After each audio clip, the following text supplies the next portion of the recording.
thank you to our 3 sponsors for supporting our podcast. Johnny Russell's Art Caterers and Milltown Pies, who offer fantastic catering services, Alexander Grace Law, who provide modern and client-led legal services, and SBE Furnishings, who offer high-quality furnishings and electrical items at fantastic prices. Gary, I'm loving your background. You like it? Yeah, that is quality. Yeah, look at that. That's class. Yeah, class. The Lowerhouse badge in all its glory and fantastic colours. Yeah, and all the stars. Yeah, all the stars are there at the bottom. Loving that, Gaz. Yeah. And all the stars are here. Well, that's it. All the stars you 3 earned. I really like the headset as well, Gaz. It's like Britney Spears. I know. In the early 2000s. I've worked from home since 23rd of March now, and I'm gradually getting up kit together. It's good time to go back. Yeah. Oh, Lord.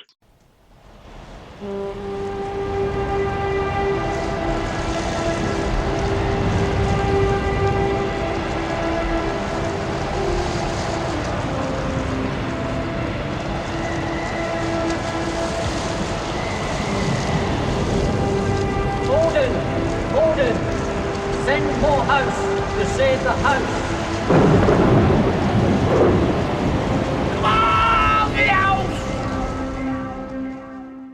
Welcome to the Housecast, everyone. Been a while since, certainly for me, spoke to most of the guys here, so we'll just have a quick fly around and catch up. Mr. Beneduce, how's things? How's it Very going? well, thank you. Very well. Just saying there, really enjoying Higgy's podcast, but I'm sure tonight's guest will rival it for stories. I'm sure he will. Indeed. Anything keeping you busy lately? Are you keeping your head down? Happy that Boris has said we can play golf again, so I'll be playing a bit of golf, but not much else, Gaz, now. And what about you, Joe M? Yeah, I'm very well, thank you. I'm glad you made it. Yeah. Very hectic day. Jez will testify to that. He knows the inner workings of the busyness of the civil service. But yeah, no, very well. I made some quesadillas for tea. So, wow. So that was grand. I haven't done much else actually. It's very typical. I've been running. I went to M&S last night. That's like a highlight of my week. M&S, living it up. Well, I mean, there's lots of stories. I mean, well, geez. Do you know when I was at university? Obviously I don't drink, and I never went out or anything. And that was also the highlight. I used to go to M&S on a Monday. That was my day out. Is that when they sell all weekend stuff off cheap?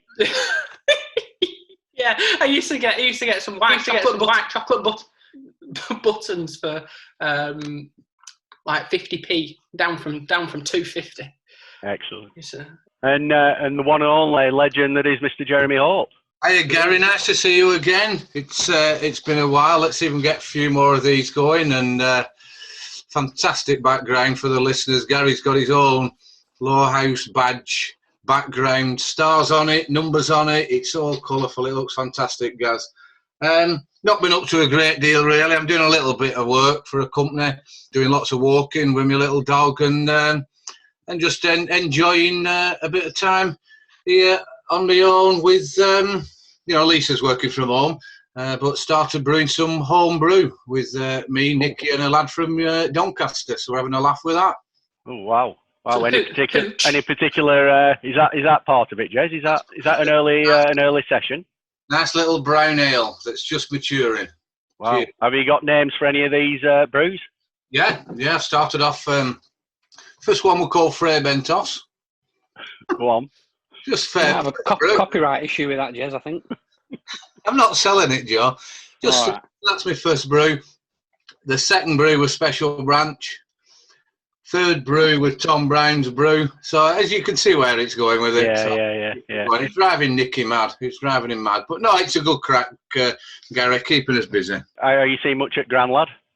No, very little really, because of lockdown. Adam's doing a sterling job with FaceTime and seeing photographs on there, because we, can't go and see him. That's the rules at the moment. Yeah. Odd occasions, I might just be driving past, and he might just be hanging out at window, and I might just be stood on drive. But it's a complete coincidence, Your Honour. Indeed, a well-trodden path, that one, I believe. Yeah, I believe so. Cool.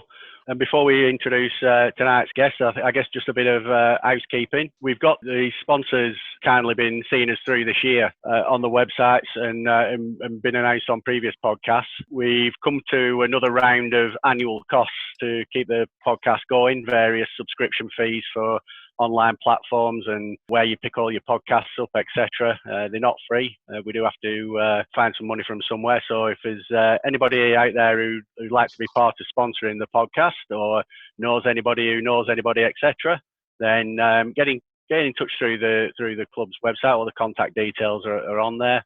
And I'm sure we can come to some arrangement to helping keep us going and spread your name around our ever burgeoning listener membership. And on that note as well, I think any of the regular listeners got any ideas or any topics you might want to cover, or any particular guests you think we haven't already lined up yet or have on here, then please send your ideas our way, and we'll see what we can do. That brings us on to tonight's guest, who is well known to everybody around the club, I would suggest, and probably a lot of people around the league for various reasons.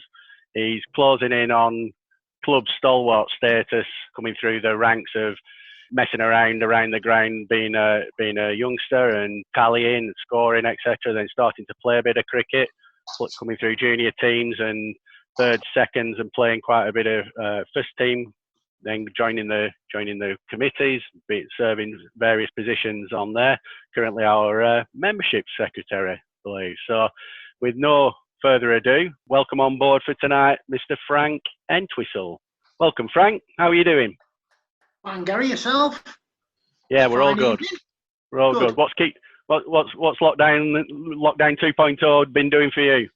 Lockdown 2.0 is just busy for me. It's been a busy year. Worked all the way through. Days leave, unusual for me, who's normally off on my world travels, but virtually no leave at all. Busy at work, such as local government these days. Wow. Well, with Boris suggesting no public sector pay rises next year, Frank, you better keep getting that overtime in, mate. No overtime, Gary. No overtime either. No, just doing it for the love of the job, sadly. Of course, yeah, I'll bet. Well, there's the thing. Right, so Frank, we heard from Chris Blezard on talking about life at St Theodore's, and he did mention a young Francis Martin Entwistle a couple of times, and I think the most polite word he used was pest. Did you know much about Blez during school? Is that how you got the sort of Lowerhouse connection, or was it a completely random different route down to Lowerhouse? It was a different route down to Lowerhouse, just around the same time as I first became or knew about Blez. We'd obviously attended the same school, St Theodore's, together. He was at St Mary Mag's previously. I was at Christ the King. But I listened to the recent podcast. His probably description of my scampish behaviour was probably 100% right. They'd play quite a bit of rugby. The big lads in that team were Allison and Hayes, who were bigger than anybody else in Lancashire. Both went on to play for Lancashire, I think. And I used to take great pride and pleasure in trying to do something to wind them two up every lunchtime or every morning break. So Chris's description of scampish was very good, I thought. So was that just to entertain yourself, Frank, or yeah, it was there just another reason? Just something to do. Yeah. Just see if they give me a battering or something. Yeah. It's a bit like prison where they try and avoid Mr. Big by getting put in hospital. Well, they didn't do it that badly, Gary, because they knew I was a fairly decent scrum half. So Harrison used to be number 8, and Hazy were a prop. So they both used to look after me when we used to play Saturday afternoon. So the Lowerhouse route then, if it wasn't sort of through those sort of Nicky and Chris type connections, how did you end up down there? We played a bit slightly in the first couple of years at Ted's, and then Brian G used to live. Remember Ian G's dad, Brian? Yeah. Obviously Matt Walker's granddad. Sadly, just recently passed. Brian used to live on Scott Park Road. Bush was on Scott Park Road. Roger Brom was at the back of us. I was there. There was quite a few. Barry Bromley was in there. There's quite a lot. There was a big backstreet cricket game on Pritchard Street, Raglan Road. So most evenings the bigger lads would be out playing that, and the younger ones, we'd all be either watching or fagging the ball in somebody's garden. So once we got a little bit older, we'd play out there. Brian would come out and play even sometimes, and Ian was just slightly younger than me. But I think Ian was doing a lot more cricket at school because he was Shane's age, Shane Prock, Andy Emme, or Dave Allen, people like that. So then one evening, I think just one Wednesday night, Brian said, "Do you want to come down Lowerhouse?"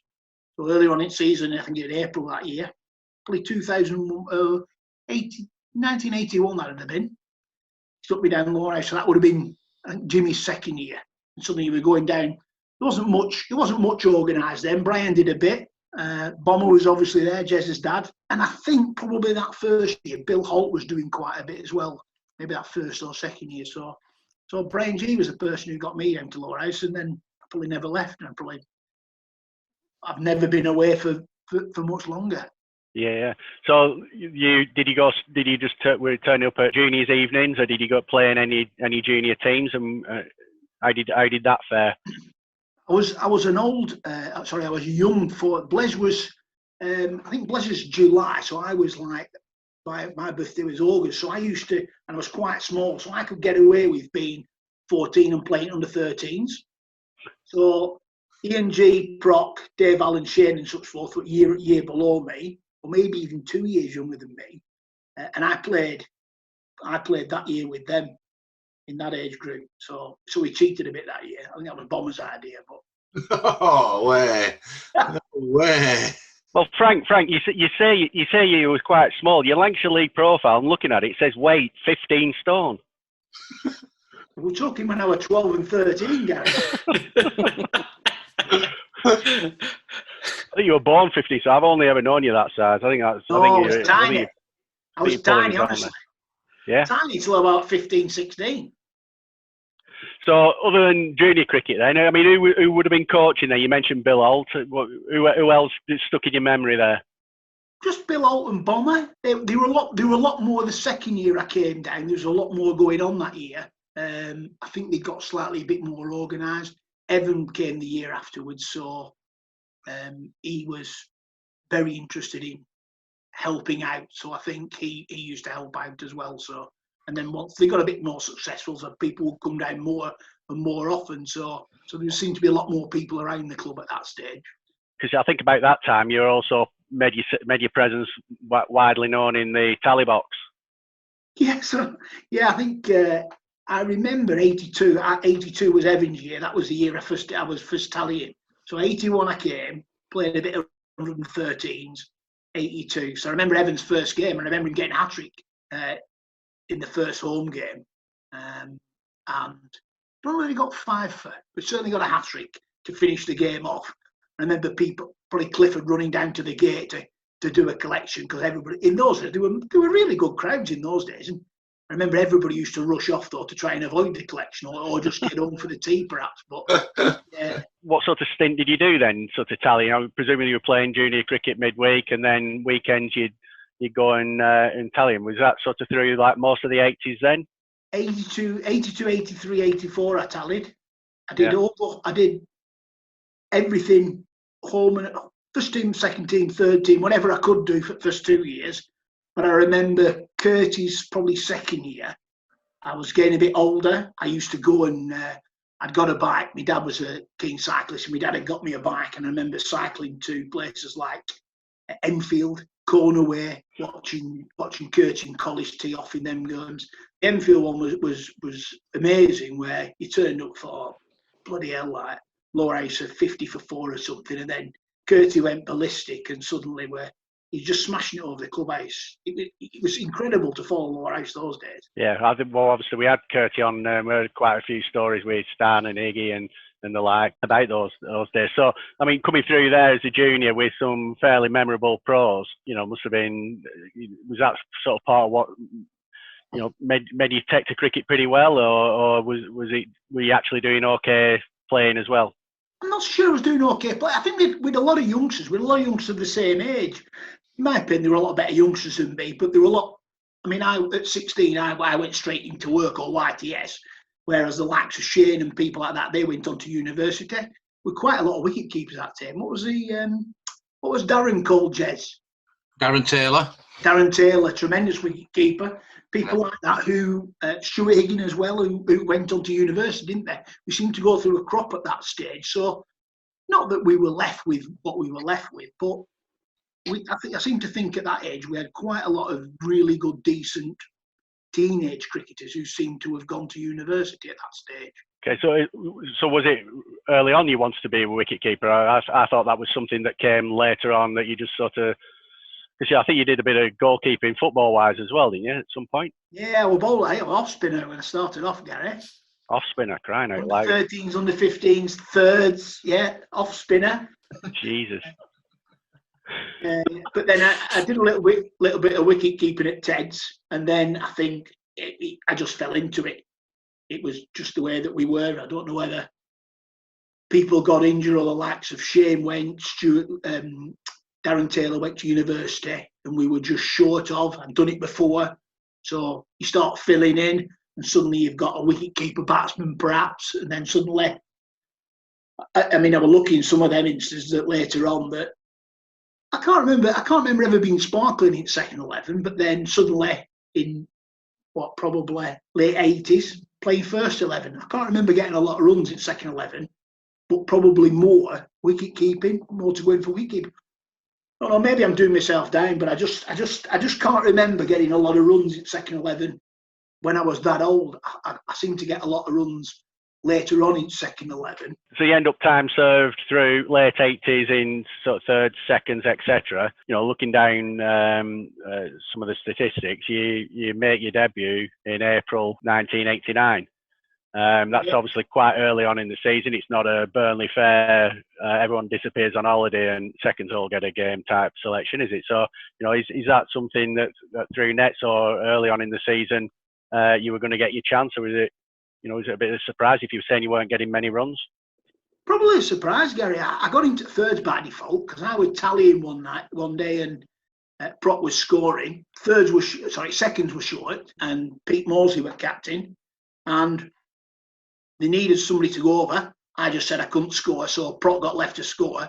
Prop was probably in front of me then on ability, in my opinion. Prop just sat there dumbfounded with his pen in his hand, and I said, well, I've got my gear as well, so Clifford took me over to Bacup, so that's how I ended up making my second team debut. I think I got about 10 that day, and Pete Mosley thought I were all right, so probably didn't get a look in then for the rest of the season. He went right happy. So do you regularly take your gear to score, to tally? Just left it there, Joe. All right, fair enough. Just left it in the back because you didn't have any kit, you didn't have a bat, you didn't have gloves, you didn't have wick pads around. You just had your whites. And they're a team kit bag. Yeah, oh yeah. Yeah. Which we got put in it a few times. Must have been a big one. But anyway, so Accrington away, Accrington home comes along. You get picked for that side. What's your thought process as making your first team debut? No idea, Gary. To be fair, the only thing I do remember getting was my first victim. I remember playing when Mansur was pro. He was a terrific cricketer. Could bat and bowl and field and just nice. But he didn't speak much English at all. But I do remember him bowling up the hill from the corn and catching Gary Hunter just a sliver. And I didn't even appeal that day. It was just in me gloves. Probably Lofty, I think, was at first slip and he appealed and umpire, yeah, that's out. And batsmen used to walk in them days. Gary Hunt won't walk. Gary Hunt, yeah, well, that's, fair scalp, isn't it? So just looking at that game though, it's quite interesting. There's one or two things there I just like. Maybe Jez, you played that day as well. I don't know if you can remember. One thing that jumped straight out to me. I mean, Lowerhouse won for a start, which is great, but Tripp got 5 for. Off spin. How did that come about? Was he captain? Well, I don't know. I can't see on that page, on that side who was captain that day. No, I mean, I'm looking at it myself, Gary. It is coming back to me a little bit, the actual game, because they had Robert Haynes, didn't they, pro, who got 35, and David Lloyd were captain of Accrington. Yeah, who got him out that day, Jez? I think you might find I did a bowled in middle stump. Or another ex-international, another big name scalp as well. Never cease. Middle and leg it, middle and off, top Of course. Anyway, yeah, it was. I do remember. I mean, I can't remember. We lost that game, Gary. Yeah. Yes, sorry, 9 runs. Yeah. Yeah, we did, and I can't remember why. Because I wasn't bowling a great deal then, but I've bowled 7 overs, and like Frank says, Manzoor, once he was on if the pitch was bowler friendly, you won't want to take Manzoor off. He'd do extremely well. So whether it helped Trip, I don't know, but it's a strange scorecard that, because you look, Brian Holmes, what a fantastic big hitter Brian was, and yet we ended up 9 short with 8 down. It seems a strange scorecard that. Robert Ormerod playing as well, but didn't bowl. And Bumble, 13 overs, 34 for 2. I can't remember playing in it, but I can't remember anything about it. I can't remember Frank making his debut in there. I think back then, Frank, you're right what you say. We talk about the Rugrats, Joe's era, and we talk about, the ones, for myself and older than me, Stan and company, but in that, there was a lot of players in that era that you came through, the Proc and the Higgins, and even I know Chris Whitehead was older than that, but there was a lot of cricketers that came through, which I think it's fair to say didn't really kick on, did they? That's my memory of that. Yeah. Of that era, that we probably had lots of players to be able to play cricket. The second, third 11. We were never short in numbers. No, we never had we never seemed to have people that would regularly get runs. That were shouting out for first team places. Yeah, and I wonder why that was, because they were all typical Lowerhouses, only played at one club, got coached well, all were together as a team. But like you said, no one really kicked on from it. From there. Just an observation about yourself, Frank. I find it amazing that we look back at this era. So how old you have been then in 89? 22. 22. And I can't remember you being daft as a brush then, unless I missed it and you were just being daft with younger ones. No, I don't think I were, Jez. No? Right. So let's get it right. You were a St Theodore's, Christ the King boy. Probably went to church then, which all credit to you. Probably not drinking, doing the scores, and having your kit ready for if we're ever short. Is that you in a nutshell? Yeah, that's probably in a nutshell, Jez. Yeah. Where did it all go wrong? Yeah, so I think there were reports of some alien body snatching around that era as well, weren't there? I think. Yeah, let's wait and see if Gary can tease out of you the day when it all kicked off. Well, amazing. We'll get there. We'll work it out somehow.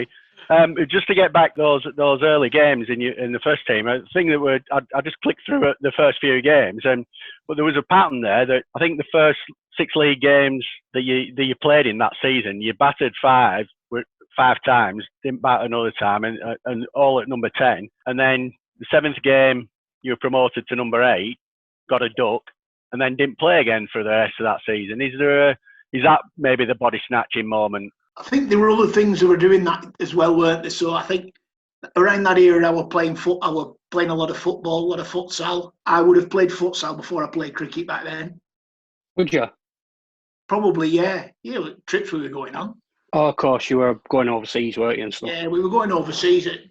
You get a call from Peyton, and you'd be training for 3 months, and you could be going to Australia anywhere, Spain, Portugal, all over the place. So.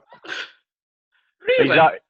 Is that where you got a lot of your sort of appetite for travelling, more recently about just what sport through that side? Or the more recent stuff's probably after. I just got to say, I think we went through that stage where Phil died and a few others died, and my dad and people like that, and they just hadn't done what they wanted to do, and I just made a conscious decision that I don't want to be 65.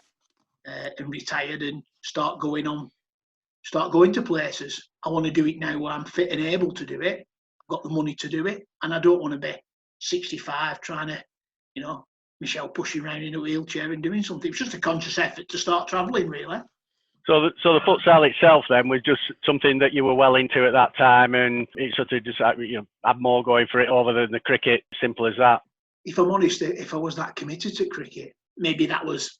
Maybe a bit down to ability, or I don't know, maybe just because I was daft as a brush. But futsal, I really did like playing foot. If you remember back then, the Thompson Centre used to have something in the region like 12, 15 leagues.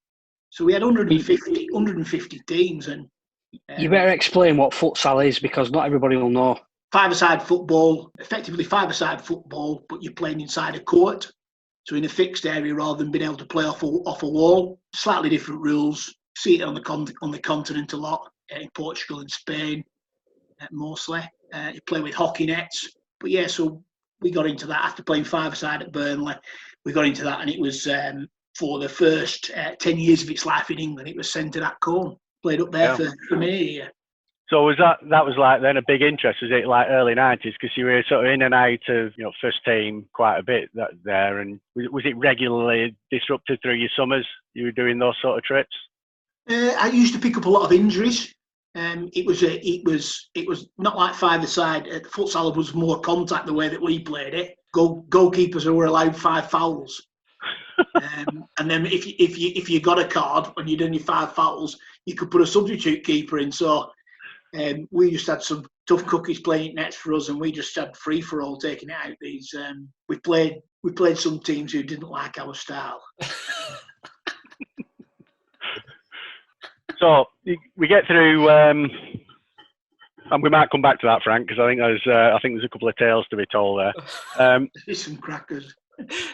In the early 90s, Jez were captain, etc. Jez, do you ever remember Frank being on a lot of the selection chats at that time? Without a doubt, Frank had probably matured then, for want of a better word, and those players that we've discussed earlier were clearly not going to get into the first team. And we've discussed it to death, a transitional period of the older players leaving, trying to get the young lads in. And a bit like, other people we spoke about on this podcast, Matt Marquis, and Frank was never an issue in picking him. Some second team players or, were there, they either weren't interested or they were just making the numbers up in the second team. You knew exactly what you got from Frank, exactly what you got. And he was a dangerous cricketer. He could come in and he's capable of winning you a game. His wicket keeping, when he got in the first team, he's got Brian Higgin who's in front of him. And then I don't think it'd be interesting to see what Frank's thoughts are around his wicket keeping. He had a good pair of hands. He could dive around. He was obviously a goalkeeper type wicket keeper, unlike the likes of Joe Martin and these, but he would do a job. I'm sure we'll come on to the numerous nicknames. I mean, I don't know if you remember, Frank, and I don't know if I'm spoiling anyone's thunder here, but we played Bay Cup at home. I was captain at the time, and I was in my grumpy stage when I'm really trying, to get us through games with some help from some of the players. Not maybe getting the help I should be from some of the older players, and we're playing Bay Cup at home, and it's swinging around a little bit, and I can't remember who our pro was. Whether it was, I can't remember who it was. Might have been Cameron, and they're both swinging quite a lot. Frank is struggling a little bit. There's a few that's gone through, hit him on the forearm, hit him on the chest, and they have Bay Cup have the famous spectators, haven't they? Clive of India. And the other ones, and they stunned scorebox. And for some reason, quite a lot on a Bay Cup. There's a lot of people drinking, there's noise from our fans, from their fans. It's all great humour. And for some reason, it's 4th or 5th ball, it's gone through, there's a nick. Frank's gone for it, and I think it's hit him on his shoulder or something. He's nowhere near it. And the ground just goes completely silent. We're all a bit embarrassed, possibly. We're all angry, but Frank's trying his nuts off. He's madder than any of us. And just in the midst of this silence, a Bay Cup accent shouts out, "What do they call your keeper? Greasy Pams?" It just broke the ice for us. We all just started laughing, and Frank got on with it, and and we continued to play the game. You play with him, Gary. I can't reiterate enough. He was a dangerous cricketer, and I can't really put my finger on. I mean, you've got a lot of runs. I've just been looking, Frank. You've a lot of runs there. I think your average could have been a little bit higher. from what you've done, and maybe you could have won more matches, but you certainly could take teams apart, when the circumstances were right. I really did enjoy playing with you. Just not consistent enough, I think, Jez. Yeah, but you had that ability, didn't you? You had that ability and you practised. Yeah, well, I'd say practice, Jez. I mean, we didn't have the net, obviously, facility to have now, but there's something to be said for netting on grass every week. But you were first down, you put the old nets out, and to be fair, my netting was then more about trying to hit one of the windows on the lane, really, not about actually trying to play a forward defensive or a drive. So yeah, I'm not so sure that that's my or the ideal cricket practice for the weekend. Yeah, but in answer to your question, Gary, yeah, Frank was always, the topic of conversation at most selection meetings, just as I'm sure you can vouch. And it's a pity we couldn't get a good run of 2 or 3 seasons with him. He'd be in and out, and then just coming in, filling in. But it was definitely not just a fill-in. He did a good job for Lowerhouse. Yeah, absolutely, and I think that shows sort of through the rest of the 90s. Just looking briefly around the stats there, where there was sort of more consistency in terms of first team appearances, etc. And I think probably it's fair to say Frank suffered because you probably batted in like most positions as well, and you had a good stint late in the 90s or early 2000s where you were opening quite a bit, and then some games you might be like 8-9 or something. And I think it was as a utility player that often they get you fall into that bracket maybe, and I think that probably didn't serve you well, that you could nail down a firm higher middle order spot or maybe an opening spot, etc. Are there anything on those early games, Frank, that any tales, any standout memories that you want to regale us with? What did you captain when Prabhakar was Yeah. Yeah. Do you remember the game at Tomodon? Yes, I do. Yeah, when he got 105 for. He did, but I think he must have. I mean, he was the most exceptional piece of bowling I think I've ever seen. I don't know whether. I know Brian Holmes might have been second slip. But Lofty wouldn't have been playing then, would he? I can't remember. It 91 was that? No, probably not. So I'm not sure who was first slip, but I remember we went through and Prabhakar was like pitching it leg stump and it was going outside off stump. They were nicking every other ball. Do you know what I mean? And I was probably 2 foot down leg side still looking for that. And Prabhakar was going absolutely mental. And I'm pretty sure you had to calm him down then at that stage. So, but then he went out, like I say, he went out and got a ton afterwards. I think Blaise probably got 15 that game as well. But I think at the end of the day, the slip Gordon and myself had dropped 7 by the end of the day. Prabhakar weren't happy. He rotated slips, I think, about every 4 overs. We all had to do. Yeah, it was. I've got it up there, Frank. Yeah, Lofty wasn't playing, but it was. I'm sure we'll all remember it because it was one of those games where Prabhakar really bent his back, tried hard, and the pitch was. Todd's is renowned for a good track, and it's almost as close as you're going to get to first class. Yeah, 20 overs, 53 for 6. And 129, it's not a bad day's performance, that for him. And Stan got 50. Yeah, Stan got 50 not out there as well. Did Blaise get that day? I always thought it was Blaise that got the runs, but it's obviously Stan. Got 30 odd, exactly 50, batting at 4. Did he bat 4? How long did he bat 4 for? 4. For 4. Did you run anybody out that day? There anybody out? Did you run anybody out that day? All right. No run outs that day. Oh, that's amazing. Yeah, I do remember that, Frank. It was a good, a great performance all round from everyone. And that's interesting. Your story, like Gary says, we did used to rotate the slips. It was, you drop 2, you're out, and we just used to go round from slip to gully to point to extra cover, and then right round. Then before you knew where you were back from long leg to slip. It was phenomenal. Yeah. I think Dooch always when I played with Dooch, he always used to say that it was pointless having slips. Nobody ever caught any. You might as well put a man on the moon. We went through a spell of it being a run-saving position. No more. Just a run-saving position, no more. Current first team skipper has got marks all over his chest from trying to catch him in slips. Fantastic. we get to mid-90s, Frank, and that's what I say. You start to sort of make more regular appearances in first team. There's a few memorable games that I can think of, and I'm sure you can think of a few more, and others will chip in. But we played Rishton back-to-back in 1995, and around that time, it were like Nelson and Aslin. We seemed to play middle of the summer, belting tracks. It were always, you played Nelson 2 weeks on trot, Asley 2 weeks on trot, Bacup, Rishton, somebody like that in middle of July when, maybe you had a couple missing on holiday as well, and we were always ripe for a panning. But Phil Simmons was professional at Rishton, and he'd taken us for a big score or two. And I seem to remember maybe we were at home, we were chasing a fairly big total. We'd lost a couple early on. I think you came in middle order and started to put a bit of a stand on. I don't know whether we were Blaise or something like that, or maybe even Fleggs if he were pro. Can you remember that game at all, Frank? Yeah, I remember it.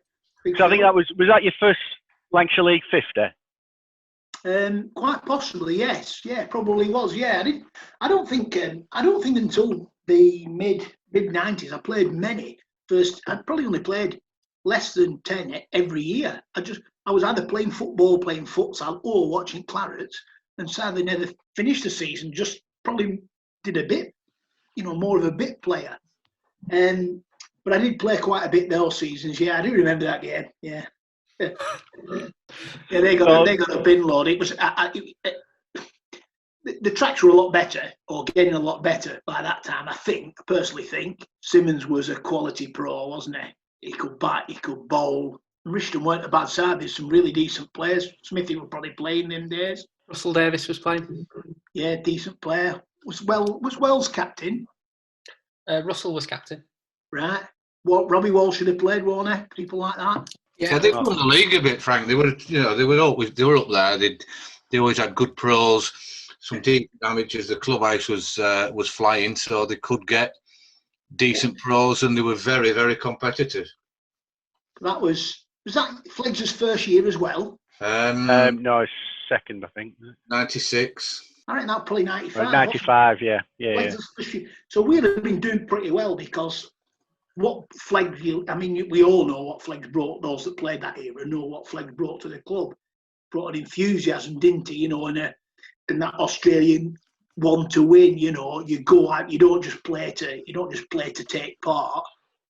You just get stuck into people. Maybe I think that day I took it a bit too far, but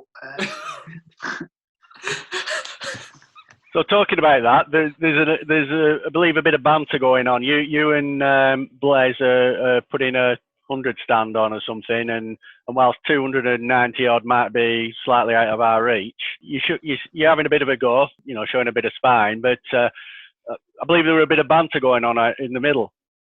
He bounced me a couple of times, I think. So I think I told him if he did it again,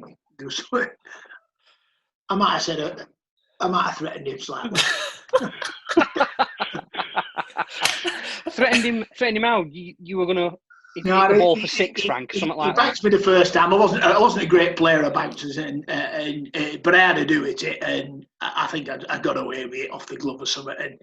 And then I give him the stare and probably said a few words to him, which we probably shouldn't repeat over there. And then I think he bolts me the second one. That hit me on the helmet and went straight over the top for 4 leg bites. And I used to smoke in them days. So hang on, Frank. So not only because Simmons were quick, he was West Indian, fantastic all-rounder that was predominantly a batter, but he was a big lad and he was quick. Yeah. So you're going out to bat, you box on? Yeah. iPad? Yeah. And your lighter? What? Just explain what if for the bowler of it, your lighter.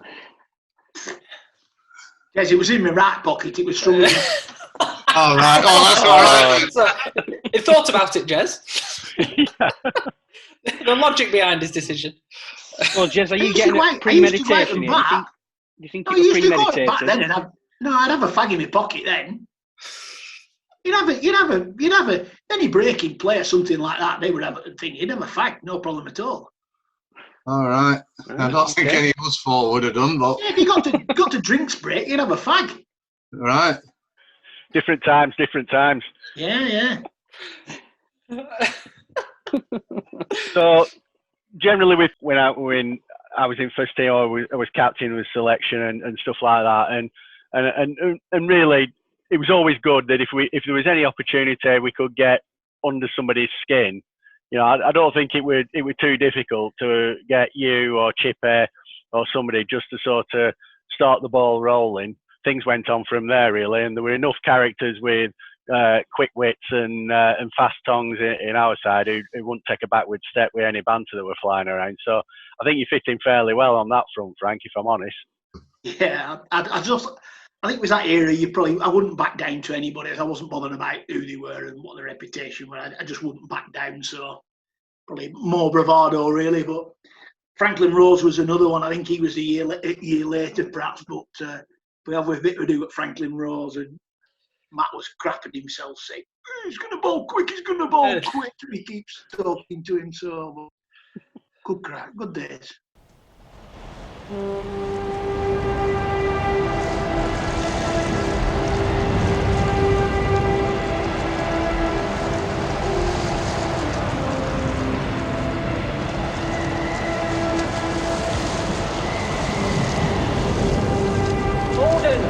Gordon, send more house to save the house.